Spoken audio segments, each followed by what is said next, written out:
Yeah. Yeah.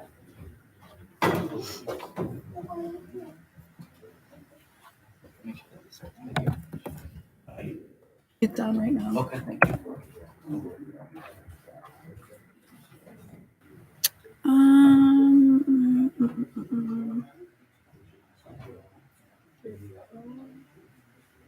Yeah.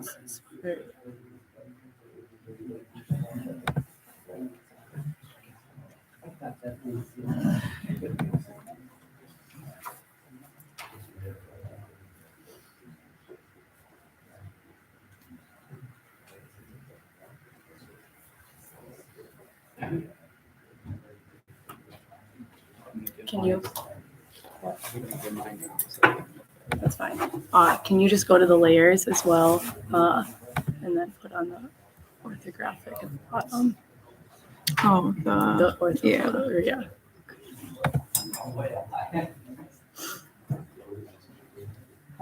Yeah, and can you just zoom in one? Yeah, one more.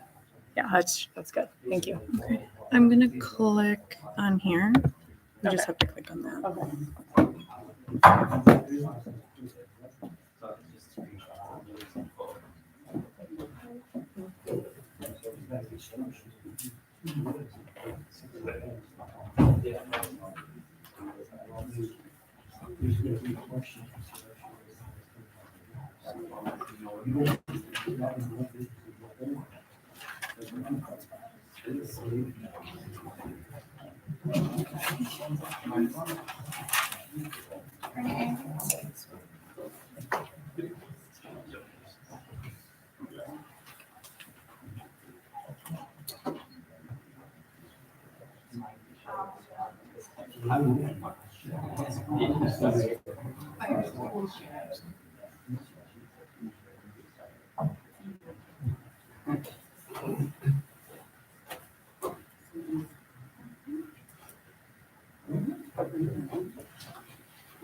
Okay, notice for meeting for Tuesday, January 10th, 2023, council chambers, 1210 Main Street, Oconto. This will be an open meeting, and notice has been given to the public at least 24 hours prior to the meeting by forwarding the complete agenda, the Oconto County Reporter, and all other news media who have requested the same. Copies of the complete agenda were available for inspection at the office of the city administrator.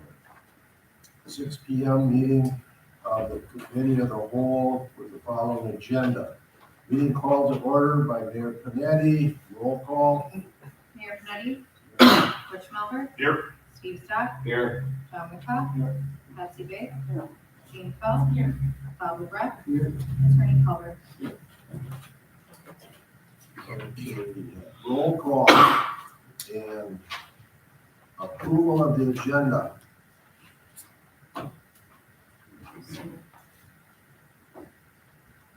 Second.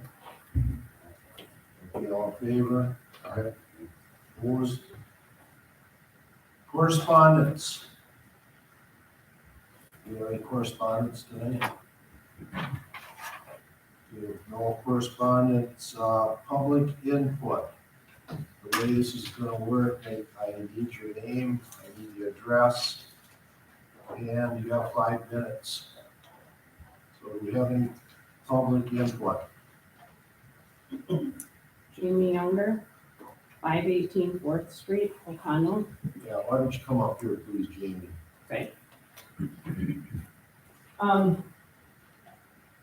Do that all over again. Nope, that's not.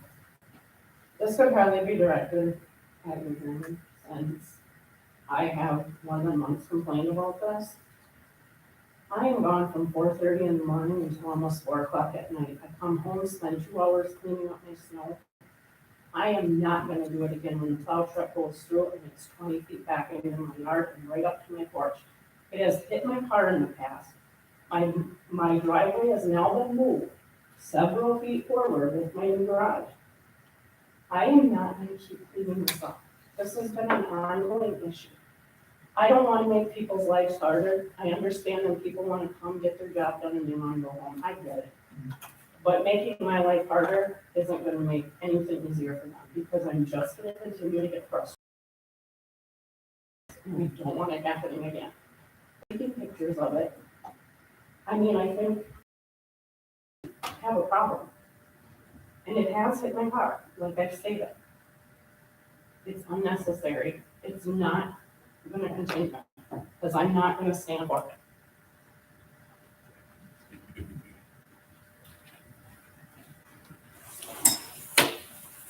Okay. Additional public input? Courtney? Courtney Soul, Town of O'Connell. Let me just pull this up on here. Let's see. Okay, so this is about the driveway ordinance that was passed. I guess the first thing that I wanted to go through was the timeline of what happened. So I got a letter from Jeremy or Public Works it was sent out on 7/13, so I got it probably a couple days after that. It said that I needed to put a driveway in at the yard. I called Jeremy and left a voicemail and said that it doesn't apply to me, the ordinance, because it was talking about commercial property, because the way the ordinance used to be written was that it affected commercial property, industrial, and residential. It didn't reference recreational, which would make sense, not, you need a driveway at every single park everywhere. So, that was on 7/13 that letter was sent out. I left him a voicemail within a couple days, and at the 8/1/22 Public Works meeting, Jeremy proposed a driveway change. And then the ordinance was updated not until 11/16, and I noticed it on 1/3. Called Jeremy and talked to him in person and said, that this, I asked what it was about, what changed. He explained it to me and he said, well, it didn't affect your parcel before and now it does. And I said, well, great. So when is Holtwood going to put in a driveway for all the ball diamond games then? And he said that it doesn't apply to Holtwood because the road right of way, which used to end here, I actually paid to have a survey done and extended it to here. So the road right of way now ends there. He said that since from that point on is Holtwood's private driveway. So apparently people, when they hit there, can go on Holtwood's private driveway and then they can turn in and park on the grass here. So under that wouldn't that same thing apply to my property then too? So we changed the ordinance for my property and it still doesn't even affect my property. Because if it ends here, my property is right off of this as well. So then that would also be that would be my private driveway too. So thank you, City of O'Connell, for giving me now a private driveway, I guess. And it's just frustrating that the council comes here, approves it, not in the correct way. You guys are not allowed to approve an ordinance that is brought to you by a city official and not at the direction of the council. It's just so frustrating. This has happened many, many times before, and I feel like I'm not listened to. And then the other problem is that when I talked to Scotcher about this, he said that the problem was that dirt was getting onto the roadways and then going into the stormwater. So how does this affect my property, but it doesn't affect the city of O'Connell? So is my dirt right here different than the city's dirt right here? Because the amount of people that are going and parking on this lot for these ball diamonds, it's hundreds of cars. It's far more cars than I had on my property. And if it is a dirt problem getting onto the roads, wouldn't you need driveways all throughout Holtwood, all the way up here at every single campsite then? You need an apron at every campsite? What's the cost implication to the city gonna be? We have no money. We're negative money. We took out a $500,000 loan. How is the city gonna pay for that? To put driveway and aprons everywhere? And what about all the city-owned vacant land around the city? I mean, I feel like the finances should be considered when you make changes like this. That's it. Any questions? I have a question. Steve? I have a question too, because I'm on the Board of Public Works. We did discuss this change in this ordinance or whatever, and of course it went through the Board of Public Works and it came to council, like Courtney said, whether recreational was added into it or what, it is what it is, but I mean, there's 20 different properties that are targeted throughout the city that have to still do what they're asking you to do too. One including the O'Connell Sportsman's Club. I talked to Jeremy about that also. We don't have storm sewers down there. We don't have water. We don't have sewer. We got nothing down there. But we still have to comply with the ordinance state to But it's put an in a ordinance. driveway apron. But it's an But ordinance. what's good for one is good for everybody. But it we doesn't gotta affect, do it. how doesn't it affect the city then? I'm talking, please.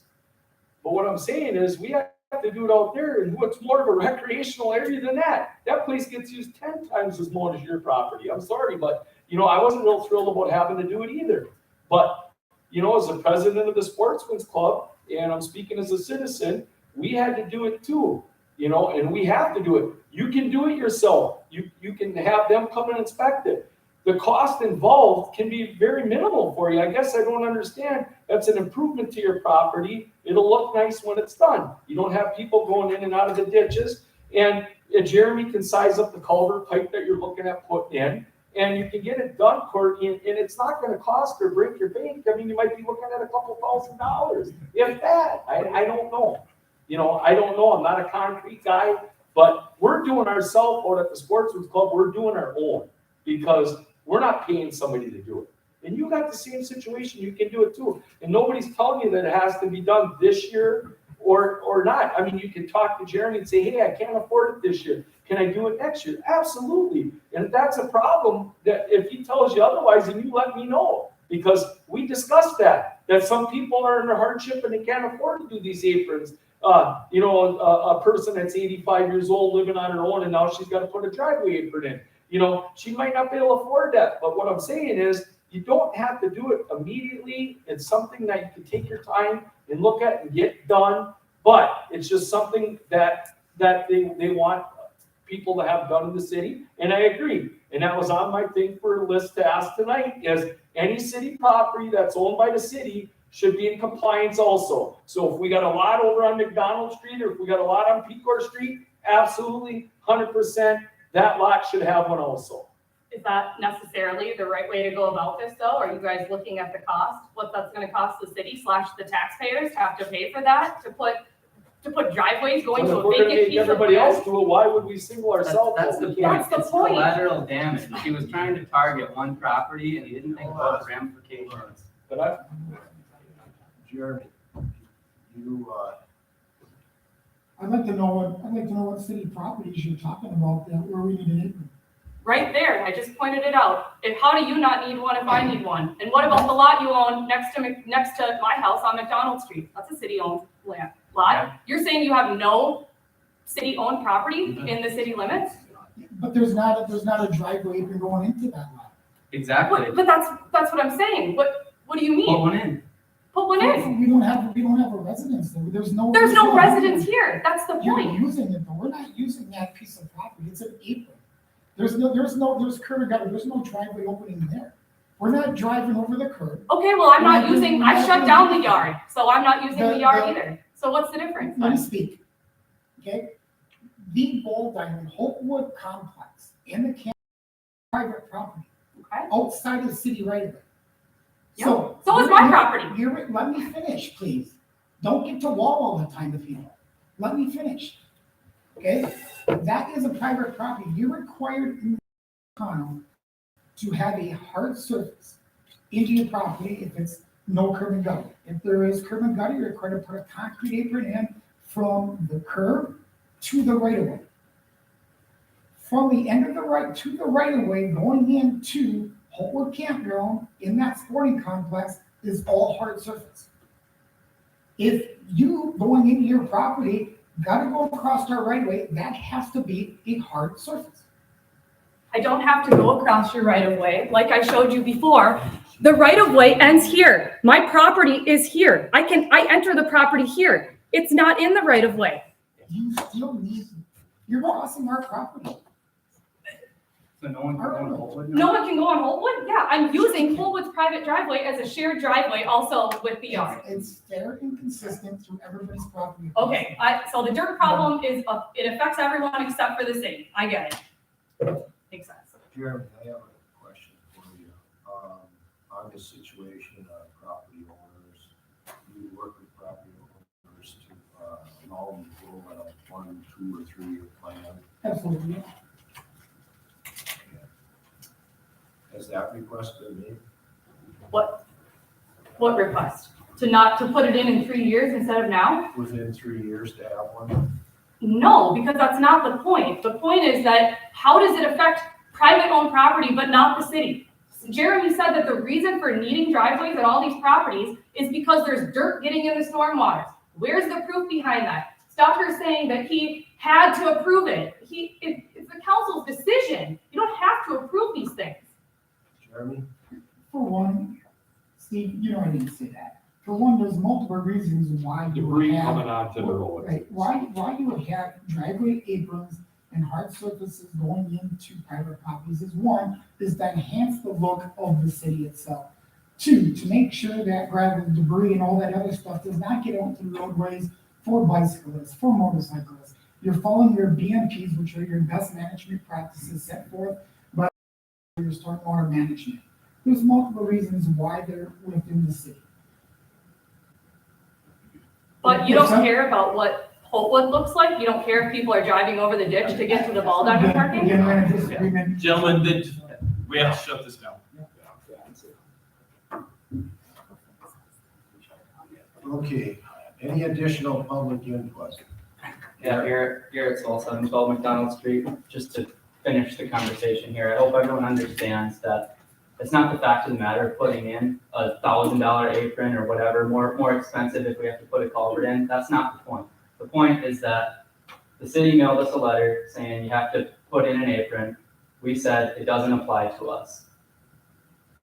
Jeremy took it upon himself to say, you know what, I want to make it apply to you because it doesn't currently apply. So he brought it shortly after, within weeks, to the Board of Public Works meeting on his own device and said, this is what we need to do because it doesn't currently apply in our current zoning. We want to make it apply.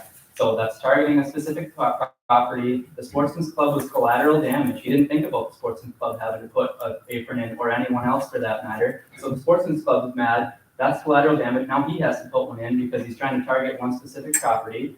And now you have to potentially put some in all around the city. Maybe, I don't know. That'll cost city taxpayer dollars. So that's just to tie up those loose ends.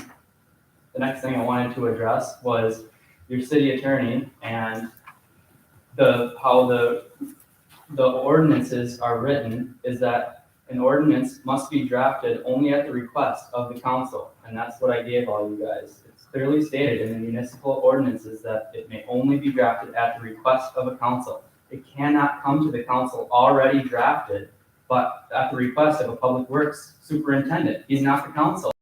He can't say, Frank, draft me an ordinance, plop it on the alderperson's desk for them to put their stamp on. It doesn't work like that. That's not how the democracy works. That's why the ordinance isn't written that way. Because now Stocker didn't want to have to put a driveway apron in. He's mad about that. And now here he is, he has to put one in, but he feels like he has to because Jeremy wrote it to target us. So it puts us in this perpetual cycle of it's not the council person's ideas, it's the city employees' ideas. And you can read it in the meeting minutes. Jeremy proposed it, Frank drafted it, and then it was given to the council. It was not the council's idea, it wasn't at their direction. And on that account, since it was done illegally, it's technically not enforceable, in my opinion. So I think that you should go back and redo it the right way. If an alder person wants the ordinance to be drafted properly, then you should bring it up, and then you should put your name at the top of it in accordance to the other sheet of paper that I handed you, which also states that an alder person must attach their name to an ordinance that they're requesting to be drafted. So my next request is to the council to review the other statement that says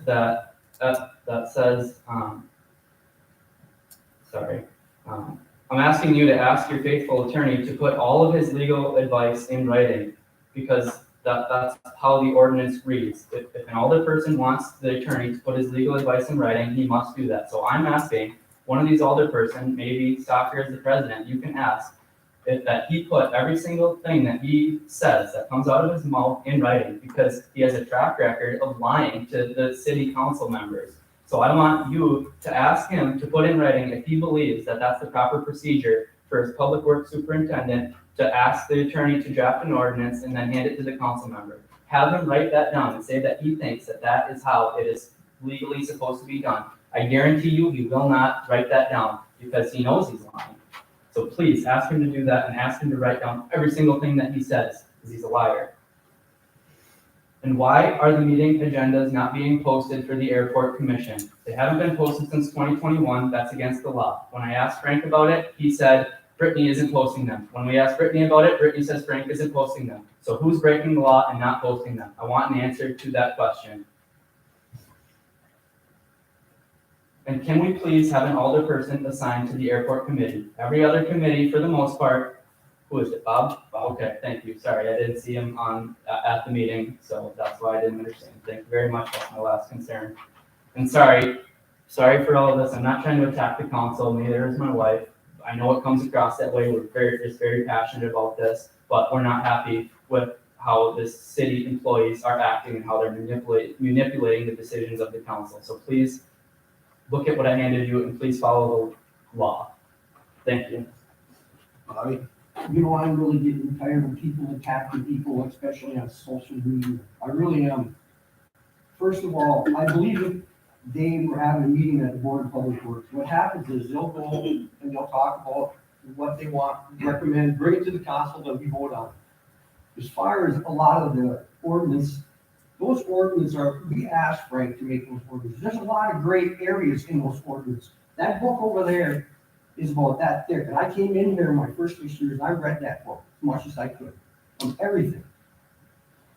We had to go and change a lot of these ordinances, and we still probably do have to change a lot of them because there's gray areas. But I don't like the way people attack other people. They're doing their jobs the best they can. They're probably going by the letter of the law. Because you don't like it, I see now right there, you're shaking your heads and everything. You guys you're always on offensive. You won't listen, but you want everybody to listen to you. Read what we just gave you. I was forward as much as I could when you called. I tell you what I would do for you. Mm-hmm. And if you want to attack someone, attack me, because I got big shoulders. Don't attack the people that work for the city. They do a damn good job. I don't care if you think so or not. I do, and I bet you the rest of us would say the same thing. If the majority of the people, whether you like it. Sure, in their own homes, they might say something or they get screwed a little bit, and I get screwed. Everybody gets screwed in life. Well, let's go here. If the Board of Public Works recommends something and it comes to us, we'll probably approve it because it came from the Board of Public Works. And you don't have to have a city councilman on the airport commission. Why do you need that? I thought you were gonna say you didn't need to have a council member, a I was on the airport commission for 4 years. I know, I was chairperson of that. I know what I'm I talking didn't about. I say- wouldn't say it if I didn't mean it. I didn't We say- had a county board member on there also, Jerry Beaton, and we had a city council representative at the time of meeting. And it didn't make a difference because he didn't use his county board influence and I didn't use my city council influence to say this could happen, this can't happen. We work to go and make the airport a better place when you leave it. And that's what we're trying to do here in the city of Oconto. You may not like all our decisions, and sometimes our decisions are terrible. But by God, we try to make the best decision we can at the time. And we do it with the best information we have. And I'm not gonna keep going through this, but you wanna get rid of everybody. That's All why. we're saying is look at the saying- ordinance that we put in front of you. Bobby, anything else? Johnny? You know, back to what Jeremy does at the Board of Public Works. Jeremy don't, write that. He brings it, there is 2 aldermen on the Board of Public Works. And that's discussed at the Board of Public Works. And Jeremy takes the recommendation from the Board of Public Works. So it ain't Jeremy making the decision, it's the Board of Public Works and there's 2 aldermen on there. So to point out Jeremy just doing what he's asked to do. And then that goes back over to Frank to write the ordinances, so. I don't think, picking on Jeremy all the time is the right thing that, I'm on the Board of Public Works too, and yeah, I agreed to that too. And I don't remember it, but I did agree to it. And, so, it ain't just Jeremy, it's everybody trying to do the right thing. So, yeah, I know some people don't like it. But I didn't like it when they put the cart path down my road, where they took all the houses on the other side and made it a truck route. But hey, live with it. Steve? One other thing too is we take recommendations from these department heads, you know, because as a citizen, how do we know all the, with aprons and a sharp park to wood trees down, we take recommendations from John Bostad. You know, we take recommendations from all these guys and, you know, and then that's how some of this stuff is done, you know, and I do remember having the conversation about the apron. In fact, I knew it was affecting our sportsman's club, but you know what, I still voted for it because I thought it was the right thing to do. That's all I got. Okay, moving on. Any additional public input?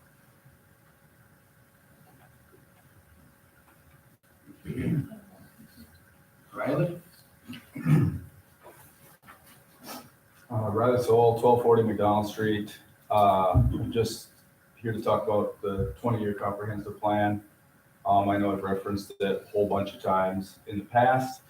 I know the council is considering making an amendment to the 20-year plan regarding my properties.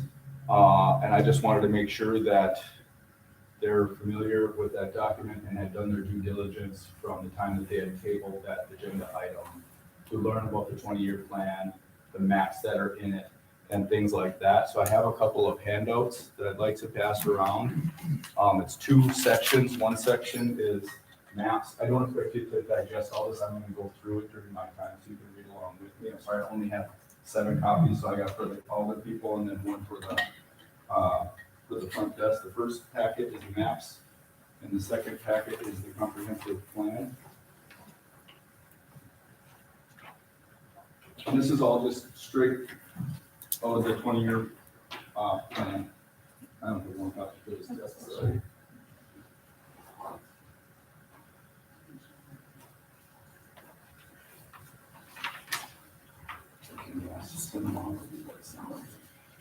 I think I need a copy. I can bring back up when I'm done with mine.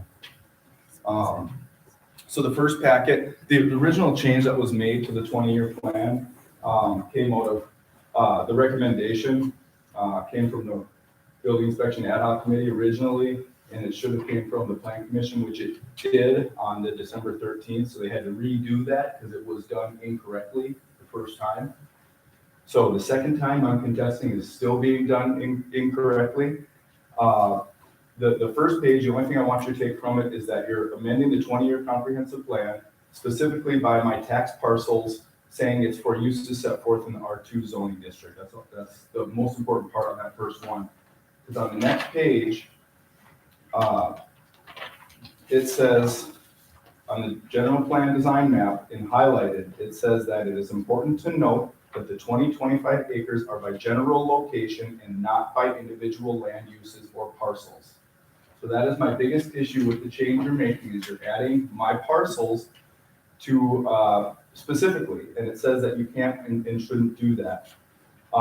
It's also talking about R2. R2 is not referenced a single place in the comprehensive plan. There's no reference at all to R2. There is a reference to residential in general. So the next page of the map, I want to just talk about a couple of maps. There are 20 maps in the comprehensive plan. Only 2 of them are relevant to what we're doing here.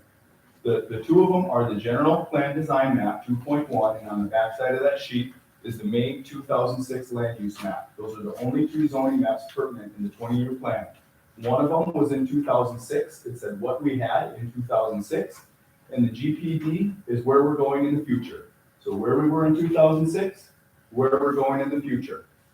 There is a separate map held at the city that is the current zoning map. That is not contained within the 20-year comprehensive plan. And I think that's where a lot of the confusion regarding the map adjustments that need to be made. My argument is that no change at all needs to be made to the maps contained within the 20-year comprehensive plan. So if you would look closely with me at the May 2006 land use map. Now your copies, the color didn't come through very well, but I have very clear, I can give a clear copy where my property right next to Robin Lane was agricultural at the time in 2006. The GPD map in the future, if you turn to the other side, is very clear in yellow, which is indicated as residential. Now my property was residential when I bought it, and it is still residential to this day. So tell me what change needs to make to these maps. My property is residential. It shows it as residential. What change needs to be done to these maps? That being said, on the topic of maps, if you go to the next page, I have the key to the GIS Oconto map system that I was just on earlier today, and there's a few of them. If you look at the print date at the bottom, I've highlighted it. There's a couple of different maps. Basically, in last year, I switched to R2 and the map didn't get updated. And I called the courthouse and they went and they updated it. And I put it in my conditional use packet. This copy that shows my parcels as R2 in the GIS system. Well, when I went on the GIS system today, I went and saw, you can look at the timestamp printed off today, it got switched back to R1 somehow on the GIS map system. Timestamps, both of them, they have the date and the timestamp on it. 1 year ago, it was correct and accurate, showing R2. Today, when I look at it, it somehow reverted back to R1. Now that would indicate we need to change a map somewhere, but I called the courthouse and they went and updated that map for me today to the true accurate statement. So there's another one with the same timestamp on it from today after the courthouse just updated it to the official R2, which it is. Our properties are R2. There's nothing, that was switched a year and a half ago in August as R2. So somehow it got switched, whether it was intentional or not. Okay, I'm wondering if I could. Anita Jensen, 1240 McDonald Street. I'm gonna give my minutes to my husband. So the second packet, so that covers the map. So I've got an issue with any sort of a map change at all. I think we should table it regarding the maps until we can get to the bottom of this, or until it can be clearly explained. The second part is the actual copy and pasted straight out of the 20-year comprehensive plan. I went through it, I condensed it for you. You may have gotten long versions of it, but basically the highlighted stuff, if you wouldn't mind reading through it, or if you don't have, if I run out of time in my 5 minutes, please take the time to look this over before you make any vote on the 20-year comprehensive plan. But it says the cornerstone of the plan is the future land use map, the GPD map. That's the one that shows my property as residential, which it still is. There are several Wisconsin state statutes that must be complied with. The 20-year comprehensive plan is a legal document that's supposed to be used as a tool to guide both officials and residents when making future land use decisions. If you go to 1-5, I want to read the City of O'Connell 20-year vision statement out loud. The City of O'Connell is conveniently located for individuals seeking a community that is filled with history, recreation, and scenic beauty in which to live, work, or visit. Through the strong, long-lasting partnerships formed by public and private entities, a positive and progressive environment has been maintained to support the varying needs of successful businesses and involved residents. A beautiful and vibrant downtown business district anchors a well-balanced economic base that sustains this growing city and its wonderful history on the bay. I haven't experienced any of that. There's a summary of development goals on the next page. The most important page, I got a feeling I'm going to run out of time, so I'm going to skip a little bit ahead on this. I want to make sure that you guys are aware that my property specifically, and this is another reason why I contest, there is no need to change anything in the 20-year plan. Take the time to look at the highlighted issues. But the one I want to show you is on 2-13, smart growth areas. Wisconsin State Statute 16.965 identifies smart growth area as an area that will enable the development and redevelopment of lands with existing infrastructure and municipal utility services. It will encourage efficient development patterns that are contiguous to existing development at densities that have a relatively low utility municipal costs. The City of O'Connell smart growth areas consist of the following: vacant parcels of throughout the city for potential infill residential, commercial, and industrial development. I have several vacant parcels. I melded 3 of them together. My barn had a razor repair order on it when I purchased it. The city mandated that it was fixed or repaired. Number 2 says new development contiguous with the current city growth, especially in the south central part of the city and along the proposed US Highway 41 bypass, should be promoted. Now, my property is right alongside of the US Highway 41 bypass, and it says new development should be promoted. Number 3, this is the big one. There are existing structures like my barn and sites within the city that are underutilized due to possible contamination and prolonged vacancy. Now, my parcel sat vacant for decades before I revitalized it. It says the Bon Pickle site and structures within the city center and land adjacent to Lake Michigan and the river, which my property is, can be made more productive and enhance the aesthetics of these areas through rehabilitation and or redevelopment, which is exactly what I did. Rehabilitation and redevelopment. Number 4, areas along east and west sides of US Highway 41, which my property is, will be attractive locations for future business development. It is anticipated that the east side, my side of the interstate, will develop first due to the availability of municipal services and the existence of some traveler-based businesses. And then right below that in the GPD map is where it says, it is important to note that the 2,025 acres are by general location and not by individual land uses or parcels. Now, if I had more time, and I've asked to have more time dedicated on the agenda at a future meeting so I can go beyond my 5 minutes to explain this stuff to you guys. I hope that request is still being considered to add me on an agenda so I can go more than 5 minutes to educate you guys about this. This is affecting my parcel. There's lawsuits regarding this. We've made mistakes in updating things in the past, which is why this is getting redone. And I want to be here to make sure that we don't make any more mistakes on this. And I don't trust anybody but myself to get the full information and the full picture on this extensive document into the hands in a condensed version that's easy to understand. So I contest, no changes need to be made to the map. No changes need to be made to the 20-year comprehensive plan. You've never made a change in the 16 years it's been in existence so far. And if you were to make a change to it, by looking at the city of Appleton's 20-year comprehensive plan, where they make regular changes and amendments to it, and they do have a couple of maps in it. And I'm not saying it's forbidden that you change it, because it's encouraged that you update your 20-year plan regularly. But the problem is it's not updated for one person. It's updated as a general whole. And I know how and why and where that can and should be done in the 20-year plan, and I'd love more time to explain that to you. But we can't add my parcel to the 2006 land use map. Okay, thank you, Riley. Thank you. Is there any addition, is there any questions here first? Any additional public input?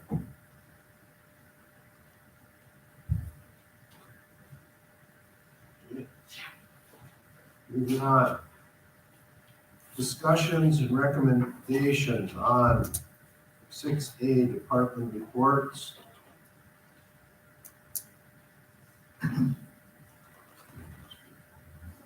No, just roll by us.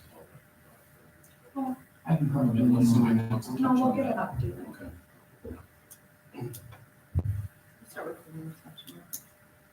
Okay, building inspection report.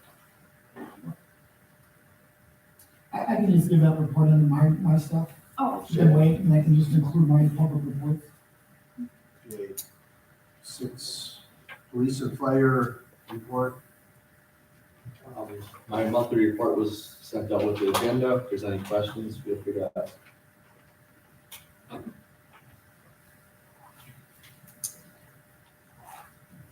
Any questions? Park and rec report. I can give a little mini update. We, as of, let's see, yesterday, we started taking 2023 campground reservations. So he's gonna be busy doing that, and we already have a lot in. That's all. I got a question. How come you took the Donald stickers off the vehicle?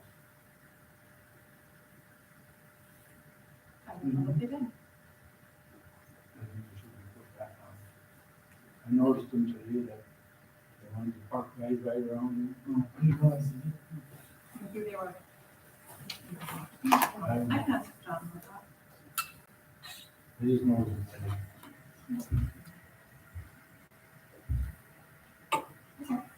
The public works report.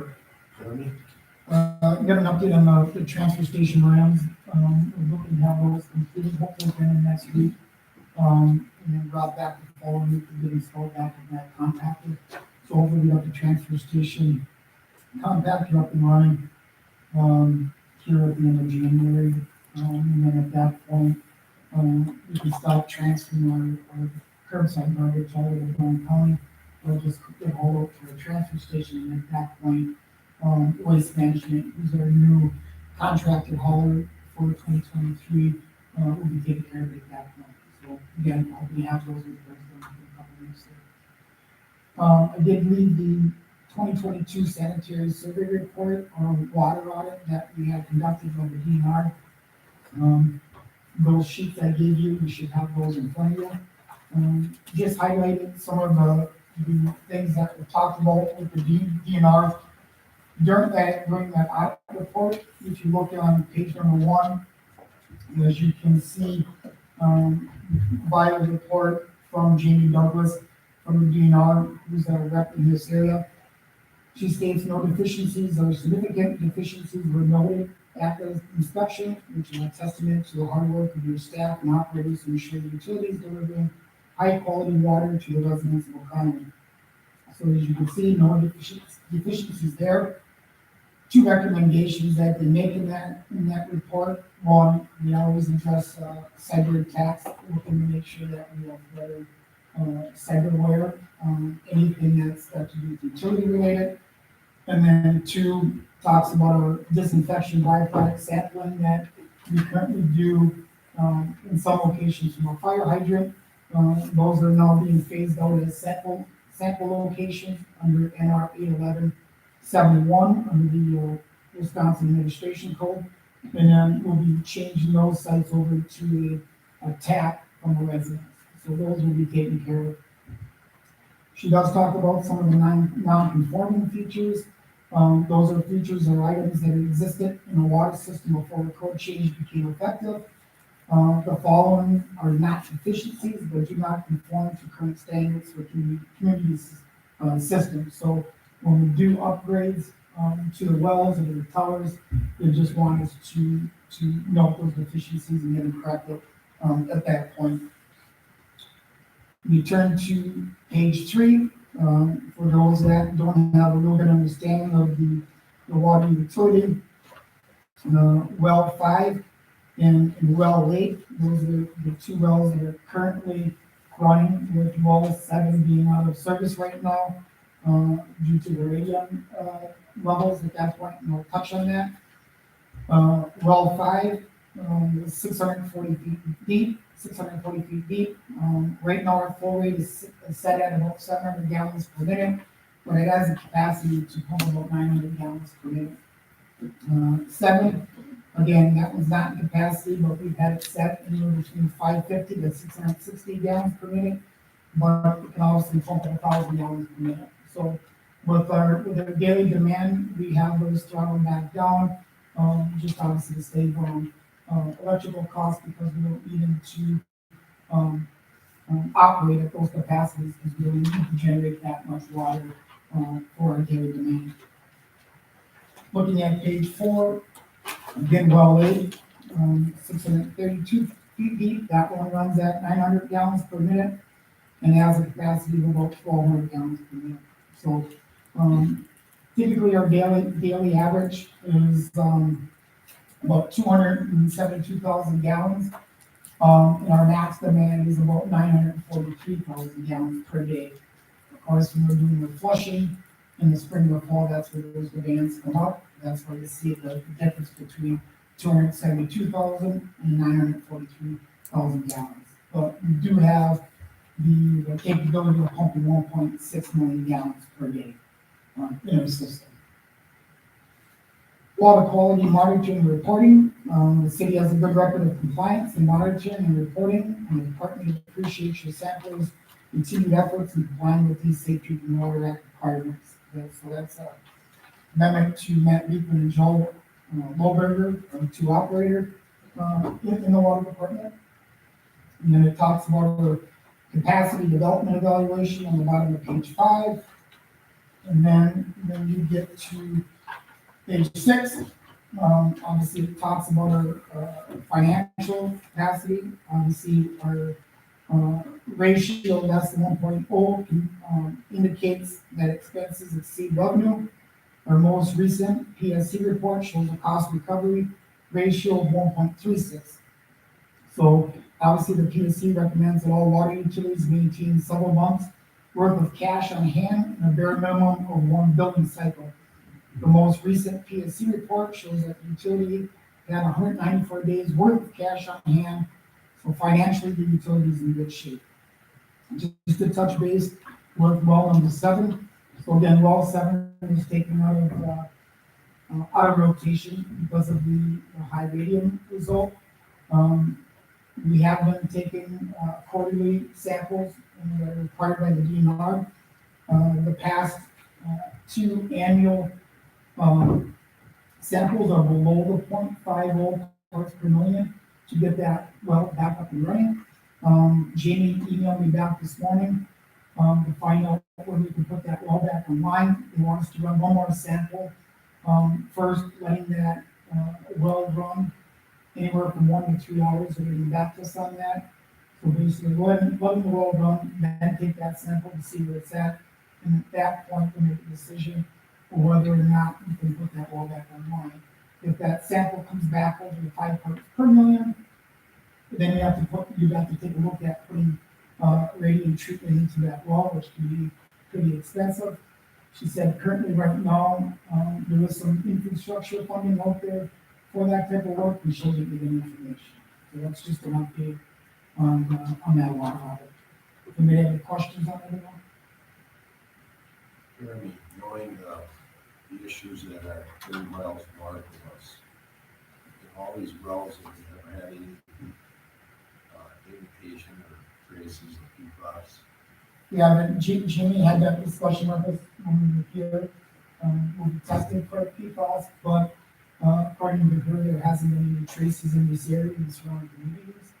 But we'll be on this round of monitoring for the PFAS that we will be part of our sample requirement. Is it something we can use to market? Well, I would think so. I mean, if you don't have any levels, according to Jamie, she don't believe that we have any positive samples once we start taking those, but of course, we don't have those samples taken, so I can really tell you that for sure. And then the last thing, I'll just touch on the building inspection.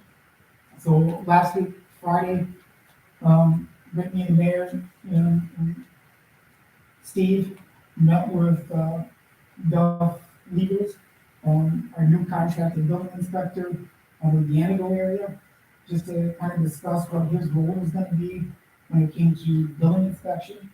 So of course, he's gonna be taking care of all new construction and any alterations or additions. Alterations meaning that if you're taking a window out and putting a larger window in, or taking the door in, altering the structure of a building or home, then he would take over that permit process. If you go to his website, there will need to be a permission to build permit taken from the city first before you can access this site. So there's still gonna be some work on the city end, which we'd have to talk about at our building ad hoc committee on how that process is gonna work. And then, of course, we talked about trying to simplify the permit process, eliminating some things that we feel want you to build a permit. So if you're changing your door, you're not changing the size of the door. You're putting siding on. If you're taking windows out, not changing the size of the window, you won't necessarily need a permit for that. Obviously, that's not my decision to make. That will be discussed at the committee. All they asked me to do was put together a rough draft of a new permit, and then we take a look at it and go from there. Any questions for Jeremy? Steve? Yeah, meeting with our new building inspector, he's a super nice guy. It seems like it'll be fairly easy for homeowners to go on underneath this website to obtain a building permit. You know, like Jeremy said, it's mostly structural. Anything structural, he'll take care of. And you know, I recommended some different things to him about the windows and the doors and all that type of stuff. But that, like Jeremy said, that's all stuff that we have to fine tune yet before we can take that to the next step. So he'll take care of decks, ramps, anything structural, he will take care of. So. Jeremy? And then just add on that, all commercial permits would go through the state. Right.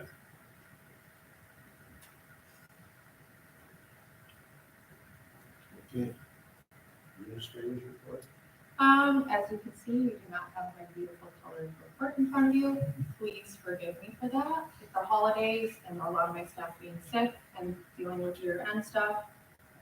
It's a little swamped, but I will get that to you emailed as soon as possible.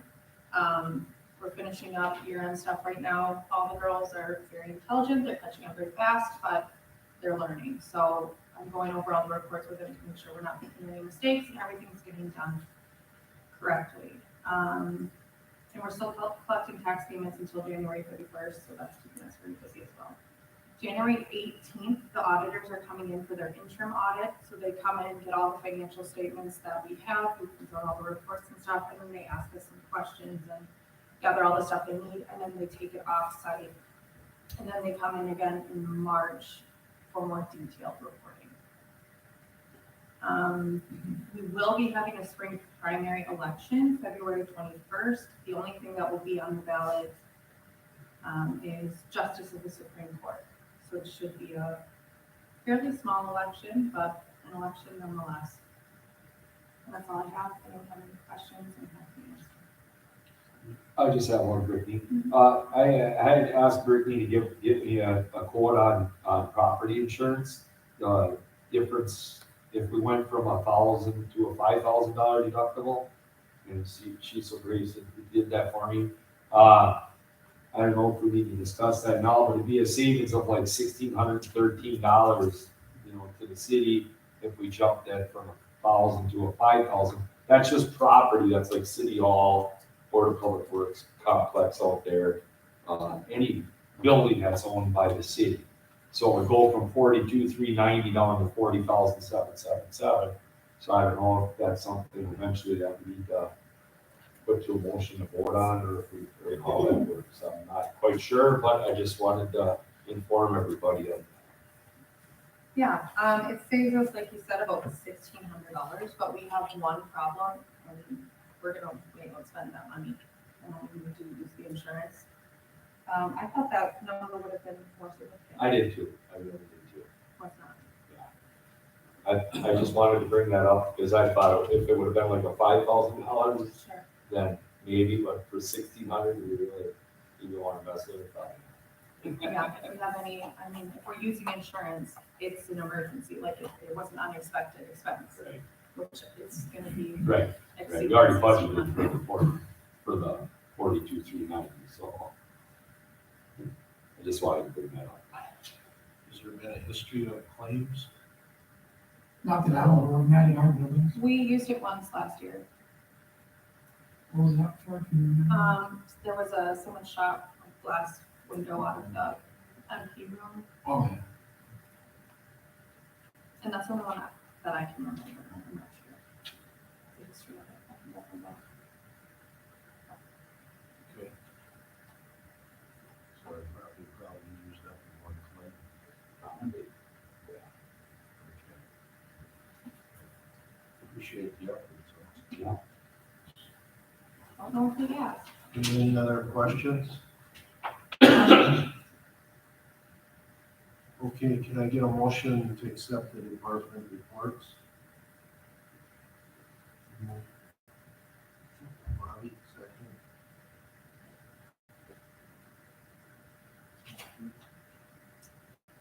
Butch Melbourne. Aye. Steve Staff. Aye. John McCall. Aye. Betsy Bay. Gene Fell. Bob McGrath. I,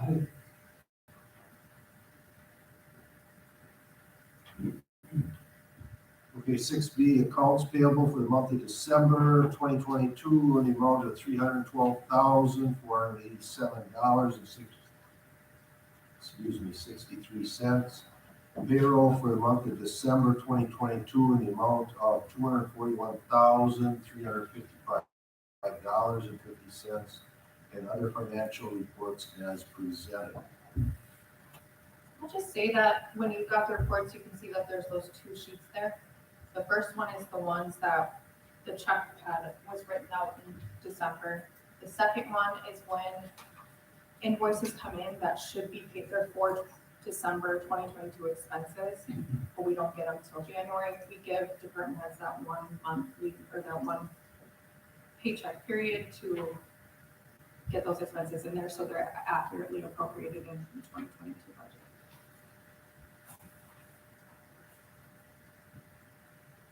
Any other comments? make a motion to accept the accounts payable and payable for month of December. Second? Patsy? Butch Melbourne. Aye. Steve Staff. Aye. John McCall. Betsy Bay.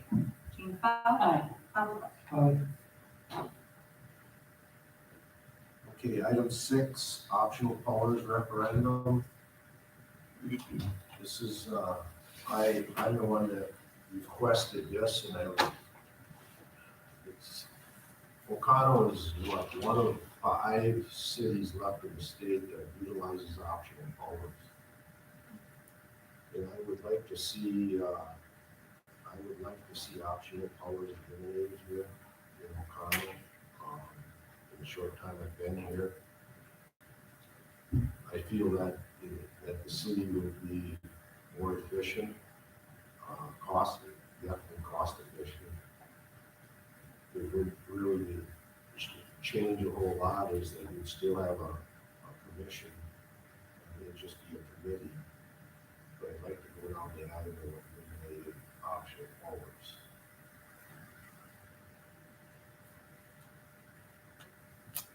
So anyone has any questions on that? Butch? I'm trying to open up communication between the two, Seems like we're too far apart and everything, That's part of the reason why I want to eliminate it.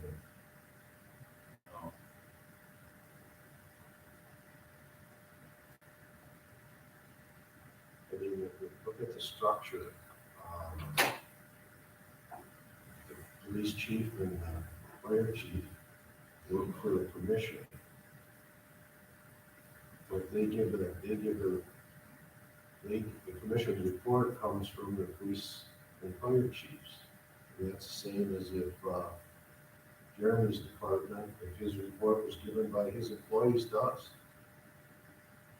And it's just, in my opinion, backwards.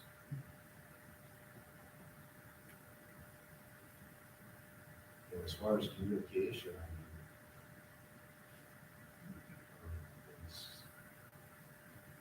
mean, yes, I've seen it since day one here. I saw the Travis Kane situation, and that cost the city a lot of money. So, I I mean, think the only way you can do that is it has to go through a referendum. So we have to, I don't know how that works. I just know you gotta have a certain amount of signatures.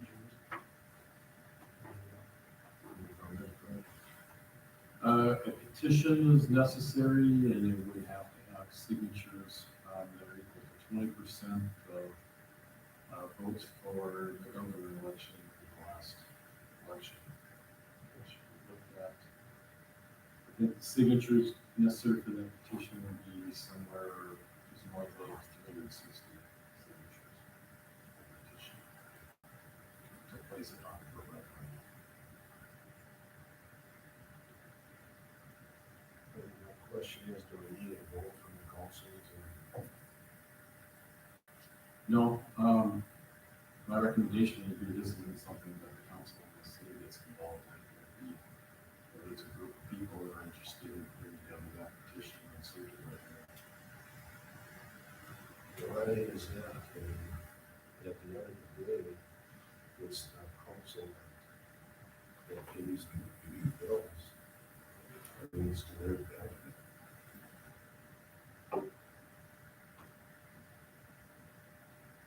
You're okay, my opinion.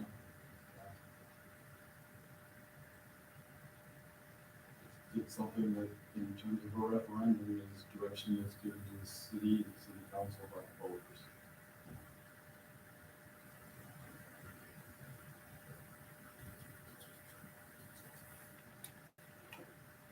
Can I don't see why I can't address, ask for a motion to request a petition.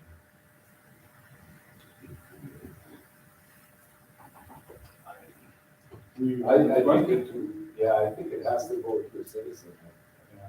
We're not 100% sure, but, usually if something petition to get one of us off the council or whatever, I mean, that would be in the arms of a citizen, a taxpayer, I would think. I mean, that's what I've always remembered it as, but I could be wrong, but I don't remember the last time we had a petition, so. Okay.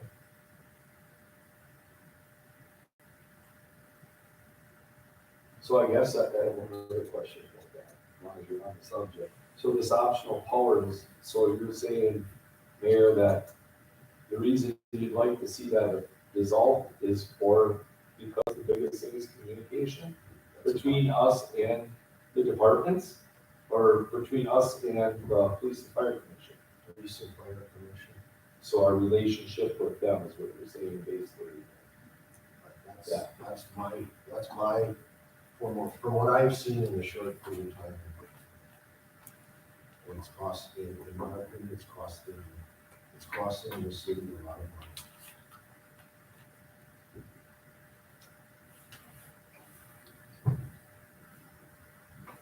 Any other questions?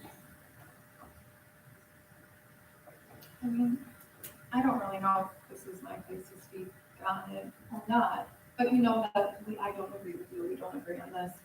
I think the communication is great between us, and I think when we asked for better communication, they've given us that. We've asked for a couple recommendations, like moving the meeting to a more public accessible location, they did it in a second. I don't really know the true extent of what optional powers is. I actually got a letter in the mail last week from the city of Malston, if that's how you pronounce it. It stated there are 15 municipalities that have optional colors, and they wanted us all to get together and discuss pros, cons, how we feel on that, which is fantastic. It is 2.5 hours away, I believe, which is kind of problematic. I did request that if they could do a Zoom meeting, because I think that'd be beneficial for everyone to just get more knowledge. But I haven't heard back on that yet. I guess the other reason I look at this is if optional colors are the right way to do it, why at least 50% of the cities in Wisconsin not doing it?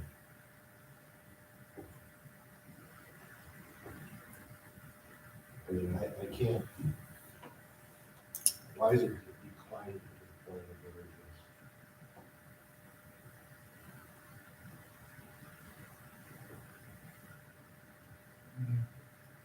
Gene? When you say it's declining, can you describe the characteristics of decline? What do you see? What do you see?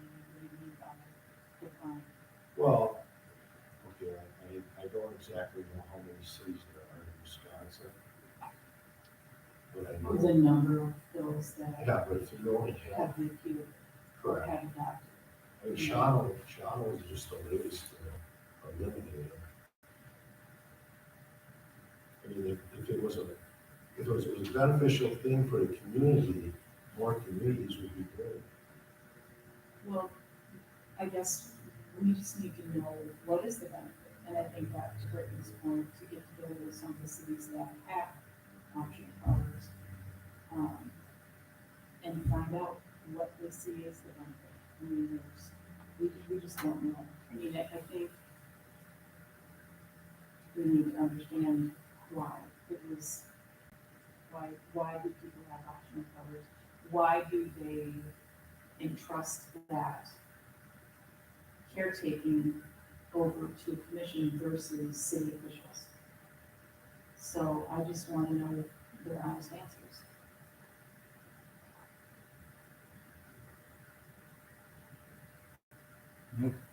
That's a long and short, but police and fire answer to commission and not to the city. I just remember one remark that was made here in the council at one time, that we don't answer to you, we answer to the commission. But they come to us for money and everything else, and we can't control what they do with it. I kind of agree. It's two separate things. I don't know. I mean, you do 100% control your budget. The budget, but that's it.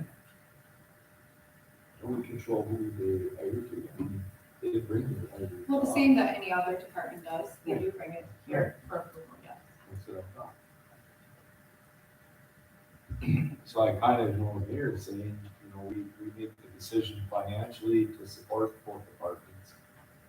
We approve of the commission and the police chief and fire chief's recommendation for a new hire.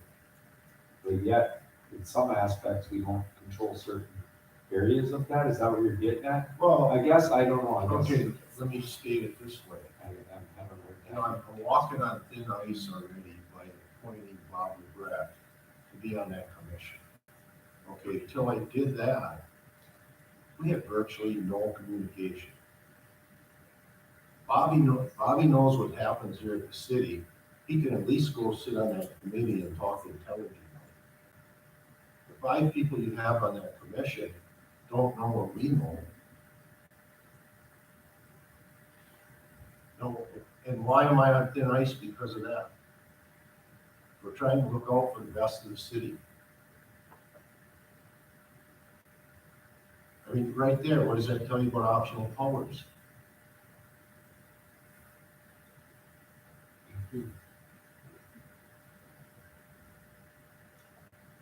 I mean, I had plenty of people tell me I couldn't put him on, an alderman on there. And I had former mayors telling me that. But at the end of the day, our back is against the wall, we're broke. I mean, it's as simple as that, it's an economic thing.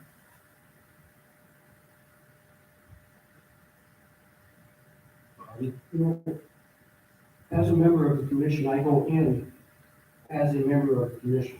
I put aside my city council role, just like I did at the airport when I was in the city council. That went away. Jerry Beatman did the same thing, nice guy.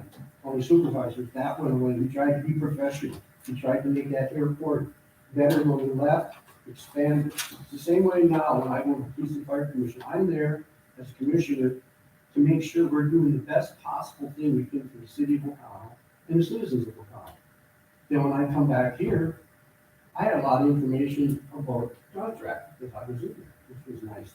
You know, you could try to explain some things. But then I put myself back in as a city council person to also do the best we can for the city.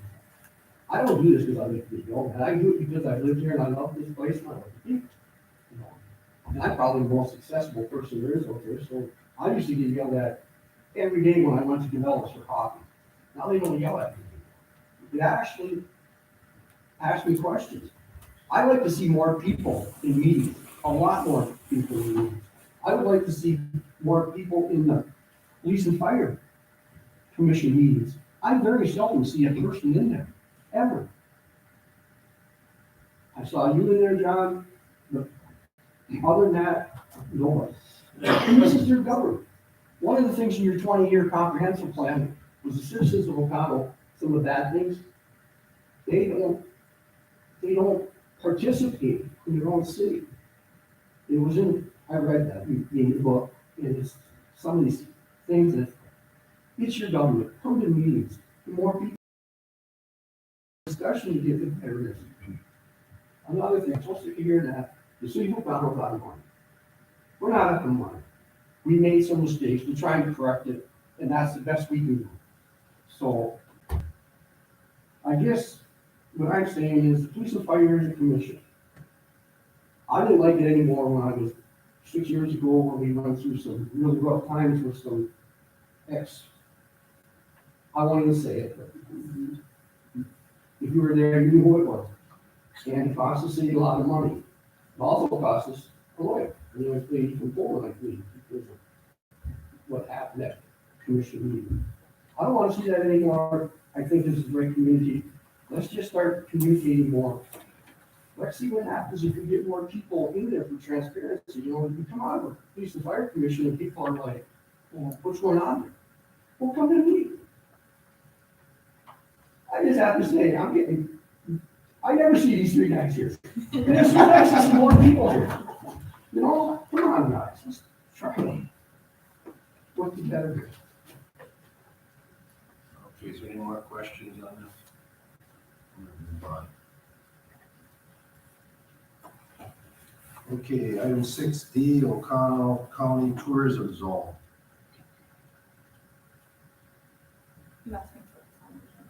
Okay, this is on the room tax. Jamie, can we ask you, kind of give us an update? Well, I don't know that I have much of an update for you, just wanted to be here in case you had any questions about it. And I did forward a model ordinance for you to take a look at. I'm not sure if it made it all the way through. Looks like it has.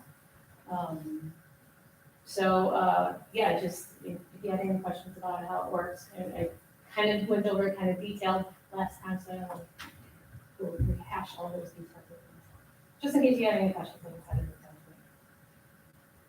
to tell Can I just ask you, I mean, one of the questions in Brittany and I looking at it in terms of, in kind of how it's worded here, Oconto County Tourism Zone, or, so what's the zone that you're looking for in terms of the city? Is it a bigger zone or? Yeah, so a tourism zone, as defined by state statute, is just a geographic location.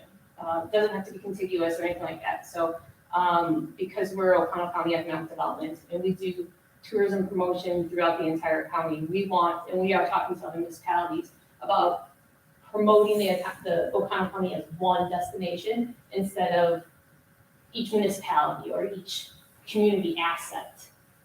So it allows us, by having a zone, it allows us to leverage the dollars here to go out and get grant money, to get more funds, to do more promotion. is basically why we would do zone. What, I guess what is the process? What is our, do we vote on what percent we want? Do we vote on this ordinance? Kind of what is our So- next step in the process? The rate you mean for percent? Right. Like, yeah, so you can go up to 8%, and anything below that. So you simply write an ordinance like you would any other ordinance, and you determine what rate you want to be at. So, and then after you go through your normal ordinance procedure, you know, all the hearings and all that kind of stuff, the notices, then you send that ordinance to the Department of Revenue, just so that they know that you are collecting that.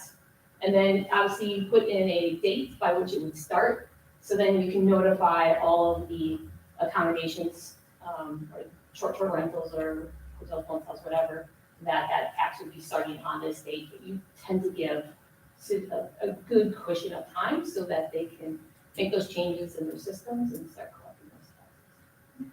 And also, they also, like you mentioned, the campground, it doesn't apply to the campground, because that's not a lodging facility, but you mentioned that the campground is booking out for the summer. A lot of the hotels and short-term rentals are booking out, so you want to put that date out there so that they don't have to go back to those customers and collect that tax.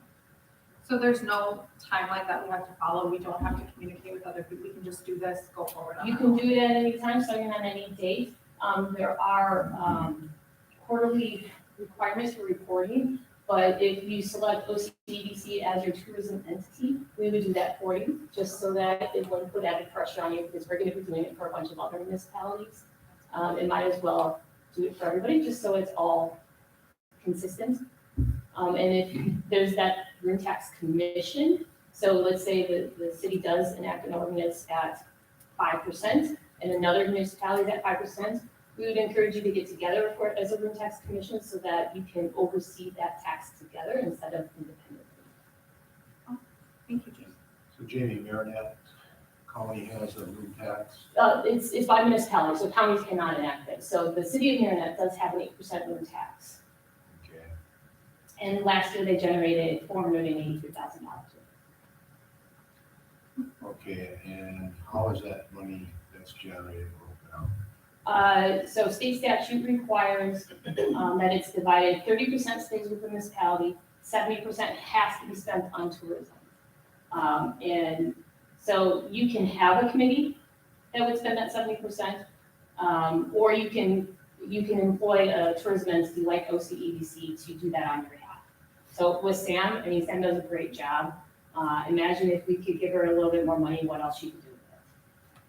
So, and then also, we would work with you on what your priorities are for tourism. And then also we would like to see some of that money held aside so that we can create a grant program to build more tourism related assets or fix existing assets and provide grants for that.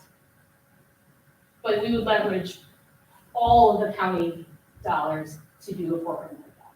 And then only those that would, that have a room tax would be eligible for those grants.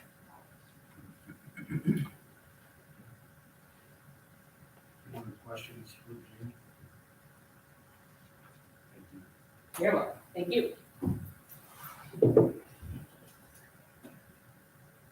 Okay, item number 7. Council may vote at approximately 7 PM to convene into closed session pursuant to a notice duly given and as allowed by Wisconsin statute 19.851G for the discussion on personnel matters for the following items. Discussion on legal matters. Can I get a second? All in favor? I have one more copy of it for.